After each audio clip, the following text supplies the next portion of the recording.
चलिए अब हम एंगल बाइसेक्टर थ्योरम इस्तेमाल करते हैं, दो एग्जांपल सॉल्व करते हैं। ये एक ट्राइंगल मेरे सामने है और इस ट्राइंगल में ये जो डॉटेड लाइन है ये बता रही है कि ये एंगल बाइसेक्टर है। एक साइड एक हिस्सा जो है वो 2 है, एक 3 है, एक 6 है और ये जो अननोन सेगमेंट है लाइन का ये x के बराबर है। तो एंगल बाइसेक्टर थ्योरम हमें ये बताता है कि ये पहले तो ये जो लाइन है ये 2 और x में तकसीम हुई है। तो अब जो रेशो 3 और 2 में होगा वही रेशो 6 और x में होगा, यानी कि अगर मैं इस एंगल बाइसेक्टर थ्योरम को मैथमेटिकल फॉर्म में या न्यूमेरिक फॉर्म में लिखूंगा तो 3/2 इज इक्वल टू 6/x, ये बराबर होंगे एंगल बाइसेक्टर थ्योरम के जरिए। तो मैं दोनों साइड्स को आपस में x से और 2 से मल्टीप्लाई करूंगा तो ये हो जाएगा 3x और ये हो जाएगा 12 के बराबर, और ये 3x दोनों साइड को मैं डिवाइड कर दूंगा तो x is equal to 4, x is equal to 4 मेरे पास आ जाएगा। और ये बड़ी दिलचस्प बात ये है कि ये जो दोनों साइड, दोनों जो लेंथ हैं इनको जमा करूं तो ये 6 के बराबर आएंगी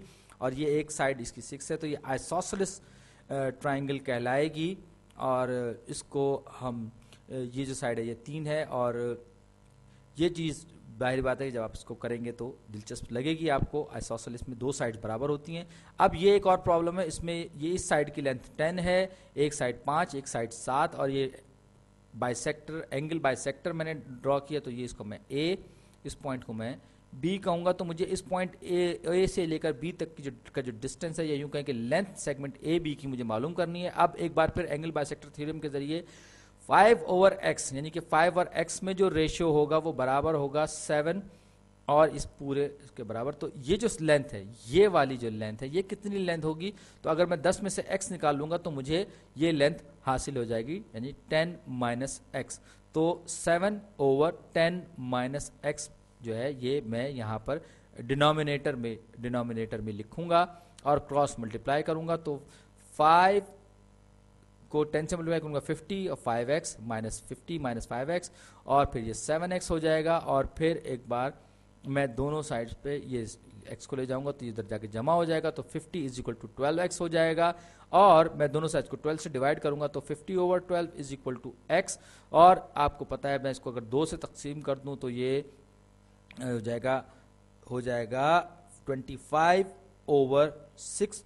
और मैं अब यहाँ पर मिक्स नंबर या कि कसरी नंबर इस्तेमाल करूंगा तो ये 4.24 होगा। इसको मैं इस तरीके से लिखूंगा 4 सही 1/6 लिखूंगा। तो ये जो लेंथ है, सॉरी ये लेंथ नहीं, ये वाली जो लेंथ है ये 4 सही 1/6 होगी और जो दूसरी होगी वो 10 को इसमें से माइनस करने के बाद हासिल होगी, जो कि मेरे ख्याल है कि 5 सही 5/6 के बराबर होगी। शुक्रिया।